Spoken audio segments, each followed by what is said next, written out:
is mad about tulips.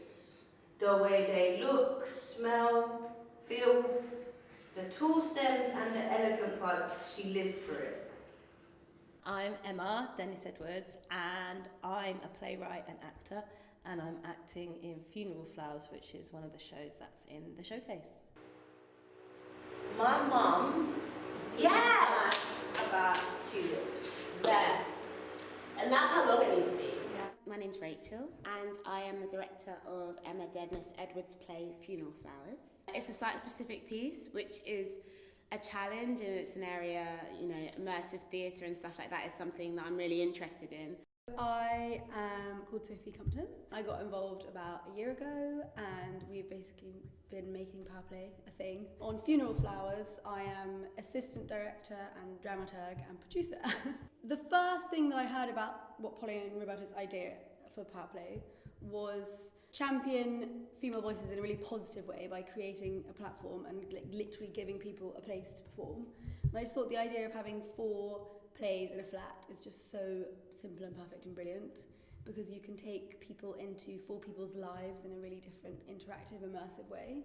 The reason why Angelique speaks at first, the beginning, with the flowers, she wants them to know who she is and to see her.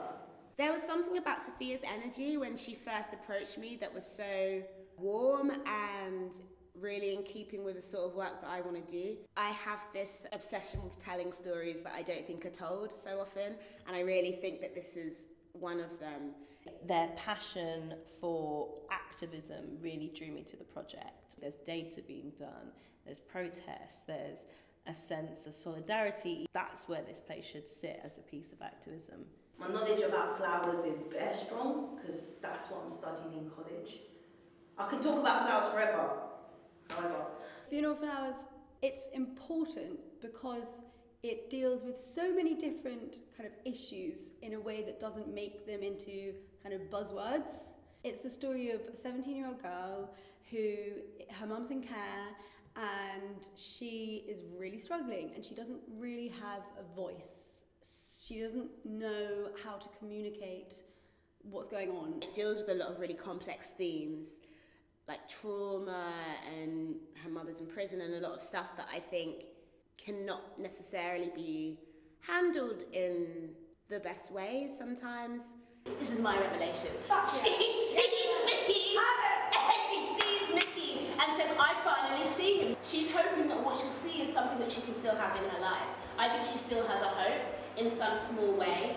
Young women like Angelique, young women who are in the foster care system, backgrounds that don't have a lot of privilege, stories about women of colour don't get shown as much, and I wanted to give a voice to this particular young woman.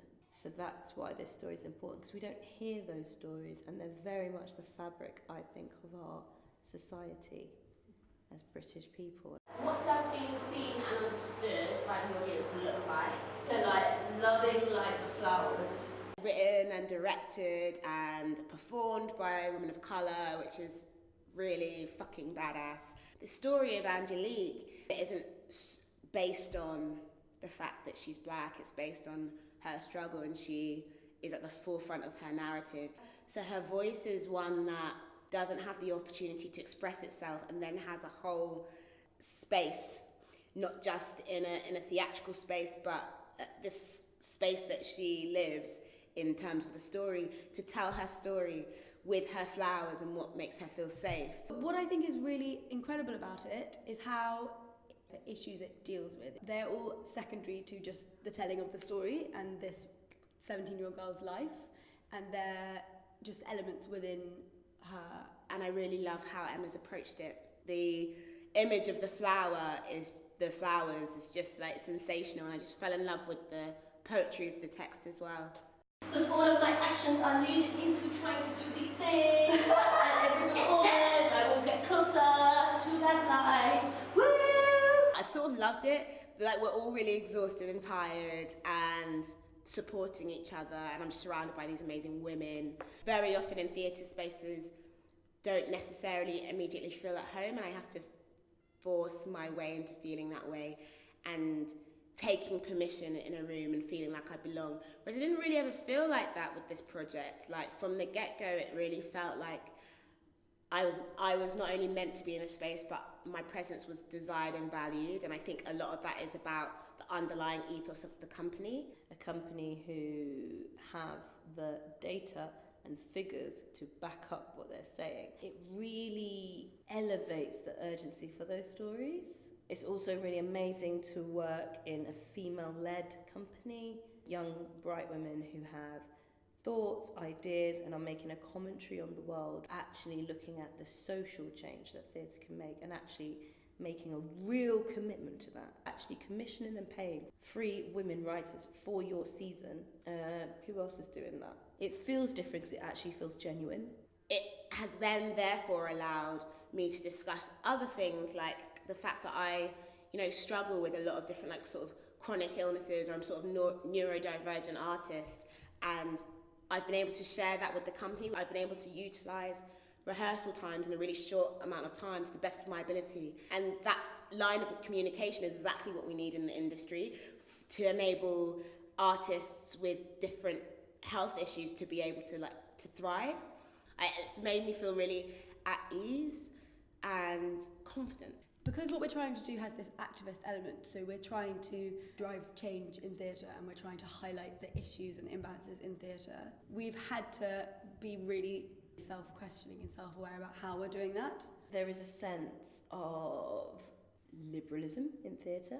It means a lot of theatres play quite an apolitical game. The fact that there is an agenda is actually quite refreshing. The agenda is to directly redress the balance, and I don't see that there's anything wrong with that. That excites me. This feels different. This feels like a revolution.